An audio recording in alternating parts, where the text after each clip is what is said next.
Coach going to go first, guys, if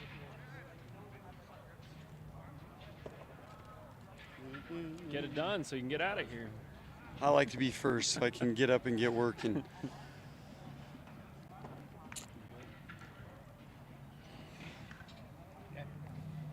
Assessment of the defensive performance last week. Now, a couple of days, I know you're moving on, but Well, you guys know I don't necessarily love bend, don't break, but in that game it seemed like we did that a little too much. We need to be a little more sound in some of our run fits. I think we gave them too much in the run game. I thought we were outstanding on third downs, which was a huge part of the game, and then when it really mattered late in the game, I thought we executed very well. They had no points in the last 39 reps, 39 defensive reps. They had no points. So I thought we finished the game very well. I just thought early on we were a little shaky. It looked like there was more energy and more emotion as the game went along. And even though there was a lot of pressure at the end, it seemed like the guys thought they were going to get to the quarterback. I agree with that. The atmosphere of that stadium the whole night was absolutely incredible. And I thought we handled the trial early of getting down 14 and then we rip off 21 straight and then we get down 10 and rip off 17 straight. And I thought they handled the adversity well. And I think the biggest key to it is the belief in one another, the belief in the schemes late in the game. And they just had that will to win. You could see it in the pass rush. They just wanted to win that game. Tanner Walls moved into the starting safety spot. Is that because of performance? Or? Yeah, he's played well right now. There's been a lot of injuries through the year, but that's football, college football. We were down 3 safeties in that game. I thought Tanner came in and played a good game, and someone's going to continue to have to step up because it's a weird year right now in the safety room, but that's college football. Will any other defenders be moved to safety, like corners or anything? No, we don't see that right now. I mean, the guys that we have in our room that we can win with, and they're doing a good job. They got to continue to prepare the right way. When their number's called, they got to go in and perform like Tanner's done, like Slade has done. Is Malik, because of performance, he's moved down the depth chart? I don't know if that's because of performance as much as the other guys are doing a good job. They deserve to play, and there's certain things that are expectations for everyone. If you're in the game, you got to go in and perform. What is your trust level with Malik right now? Well, I trust Malik. I trust all of our DBs. I trust our defense right now. That doesn't change the fact that whoever's in the game has got to do what they're supposed to do, and they got to go in and play at the level I expect them to play. you touched on this, but the defensive line performance getting, particularly late in the game, Blake and Tyler and those guys really seemed to make a difference because you didn't have to blitz as much. You could let those guys just, make plays. Well, they were getting home with a 4-man pass rush, and the coverage was really good too. I mean, a lot of the reason why there was such good pass rush is the coverage was very sound in the fourth quarter. But you got to give those guys credit. I mean, they did a great job of collapsing the pocket. And not only that, they kept KJ in the pocket. That guy is a legit big-time SEC quarterback. He's made a lot of plays in his career, and he's a very savvy football player. And we were able to do a good job of corralling him and keeping him in the pocket. Jalen Daniels is just as elusive, but not as big. Is he kind of does he cause you to change your defense? So I would say he's more elusive. He does a great job of getting the ball out of his hand. He does a good job with the RPO game. He doesn't hold on to it very much, and when he does, then you got to catch him when he's scrambling. So he brings a lot of problems to the field. There's a reason why he was the preseason Big 12 Conference Player of the Year, and we got to go out and contain him. We got to go out and do some things that cause him some consternation and some disbelief in what he's trying to do based on our coverages and our blitzes and the things we're bringing at him. Beyond him, what strengths do you see from Kansas on film? I love the running back. Number 4 is a great player. They're very good at their scheme. They execute the run game, the throw game at a very high level. I mean, this is really the best offense in the Big 12 for the last 2 years statistically, and it's not close. They throw it well, they run it well, they execute their schemes, and I love the quarterback and the running back. What do you have to do when you're facing such a balanced offense? I mean, Kalani was talking about all the motions and different things that they do with all their sets. What's the keys for your guys? Well, just like they do, we got to execute our assignments very well. It's a little bit like playing Air Force. It's going to be very assignment sound is what we're going to have to be. We're going to have to execute what we call very well. And we just got to make sure that we're not giving anything up cheap down the field. Historically, not just a BYU thing, but across college football, back-to-back road trips can be a challenge. But the fact that this is the Big 12 opener, is that a little juice and a little energy, maybe a little focus that might not be there in another situation?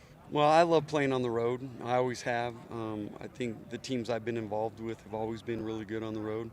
And I think it's going to come down to if we go out there and execute and do what we're supposed to do, we're going to be good.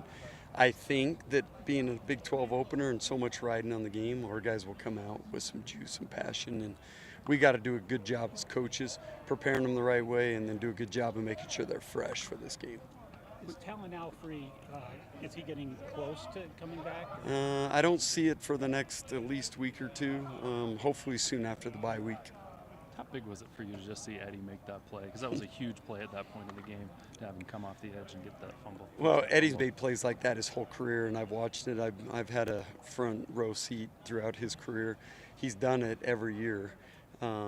And those two plays he made in the fourth quarter were huge, the strip sack, and then when he stuffed that running back on 3rd and short to keep him in a long field goal that they missed right after was huge. Okay. Okay, Thanks, guys. Jared. Appreciate it.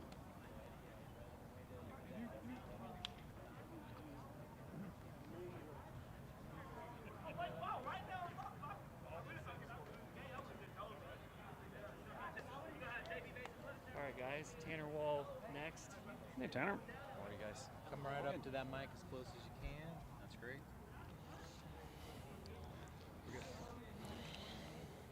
Tanner, what are your thoughts on your number one on the depth chart? I'm assuming you're going to start against Kansas. What are your thoughts on that? I'm just extremely excited, to be honest. Something I've been working for, dreaming about my whole life, and I've always lived by the mentality of things are earned, not given. It's been a long time coming, even with my position change, and really excited to be where I'm at now, but going to continue to get better every day and earn the right to be confident and show up in every game and make plays. But I'm really excited to be where I'm at now. You made a position change from wide receiver to play defensive back. What has led to you to this point, in your opinion? Obviously, I played both in high school, so it's really comfortable on both sides of the ball, playing safety and receiver. I think just from a football IQ standpoint, my time in the wide receiver room really helped me understand route concepts and what coordinators are trying to do against certain coverages and against certain packages. So just the level of football knowledge I have, especially that's been passed on from Fessy, and now learning so much with Jay Hill. When I'm out there, the game slows down a lot. Obviously, it's been different, moving more backwards, backpedaling than running forwards, but I've been loving it. So it's been a little bit of an adjustment, but feeling good about my feet and where I'm at. It seemed like Arkansas was really attacking you guys in the safety over the middle of the field quite a bit. Did you have a feeling they might do that some? And what do you attribute you just kind of being in the right spot on so many different plays like you were? Yeah, all week preparing in film, we knew that KJ Jefferson's comfort zone was thrown over the middle of the field in between the hashes. And so we were really prepared for that. We prepared all week knowing that that's going to be his primary look in breaking routes. So that's where we were set up. And I think another thing that really helped us out in the defensive backfield was how much pressure we were getting on the D-line. The D-line got home a lot, and they were, confusing KJ back there. And so he didn't have a lot of time to pat the ball and make those throws down the field. So we were in the right spot. Defensive line was getting a lot of pressure and made it easy for us. So. Are you still a walk-on, and if so, what has kind of kept you in the program all these years?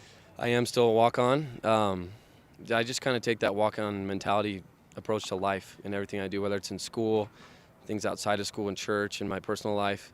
Just, as I said earlier, everything is earned, not given. So working hard to be where I'm at today, the joy is in the journey, I would say. Now it's just kind of seeing the fruits of my labor, but, all those cold, dark months, January, February, lifting, doing everything that's necessary to prepare for now. That's really where the joy comes, and understanding how hard, how disciplined me and all the other walk-ons. Another great name, Ethan Slade, who's worked so hard to get where he's at today. Being able to grind alongside him and play alongside him on the field brings me a lot of joy. So. I was going to ask you just about how cool the two walk-ons are starting at safety for BYU right now. I think it just goes to show that, Coach Hill is going to play the best players, and we're guys who work hard. Everyone in that room really works super hard to earn opportunities, and every day we got to show up in practice and prove to him that we're the guys that should be on the field. And as of right now, we've been the guys who've done that, and we're going to continue to do that. So. Do you see some similarities with? I mean, it feels like it's really easy to make a comparison from KJ Jefferson to Jalen Daniels because they're both so shifty and elusive. Obviously, KJ's bigger than most quarterbacks in the country, it feels like. But do you see some similarities there in terms of just kind of defending him? And it's your, I mean, obviously not asking for the full game plan, but are they as similar, I guess, as I'm trying to make out? For sure, you know, we have similar respect for him and how he plays the game. You know, obviously being the preseason Big 12 Offensive Player of the Year, you know, he's got a lot of respect from coaches and everyone in the conference. And we know he's got a strong arm, and he likes to throw the ball down the field. He makes quick reads, and he's elusive too. I think he probably is a little bit faster than KJ, so we got to be prepared for that. But yeah, similar respect and game plan for him this week. Kalani said to us yesterday that he wants the team to buy into the urgency of this first ever game as a Big 12 team. Have you guys bought into that narrative of kind of creating history? Absolutely. I think we've been bought into that for months, you know, just being prepared to come in and make a name for ourselves as a Big 12 team, as a contender, right? We've always had the expectation to come in and, from a defensive standpoint, be the best defense in the Big 12, right? That's our goal. And so we've been preparing for that for a long time, and week in, week out, we have goals that we're working towards to help us achieve that. And it's a huge opportunity for us this week to go prove that on the road against a great team who has a great offense, and, you know, really show the conference, you know, who we are and what is BYU football. Back to the walk-on thing. Was there ever a point where you were about to just quit or just say it's not worth it, or has that ever entered your mind? No, I'm not a quitter guy. I've never really taken that way out. It's just not something that ever crossed my mind. Once I have a goal in mind and I set myself to it, I'm going to work and do everything I can to achieve that. And so I'm where I'm at today, but I'm going to keep working to get better and continue to improve. But that never crossed my mind. So. Individually and as a group, are you packing a little more confidence for this road trip just because you've gone out and you've done it on the road now? Definitely. You know, putting a road win, especially in the SEC, under our belt is great. But we emphasize the importance of staying humble and hungry. So that's something that's really important to us, and we're going to carry that mindset with us, whether we're 3-0, whether we're 0-3, whether we're coming into the Big 12 championship. You know, regardless of where we're at, we're going to come in with humility, respecting the game, respecting the opponent, going out to get a win. So. Thanks, Tanner. Thank you.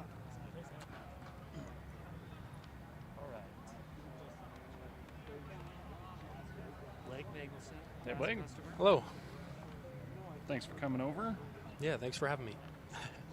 What was it like watching the film in that defensive line room? Because you guys made some just big plays down the stretch to get that win. Right. It was exciting. I mean, all of us, I'm proud of the defensive line, how they all played, all the defensive ends, D-tackles.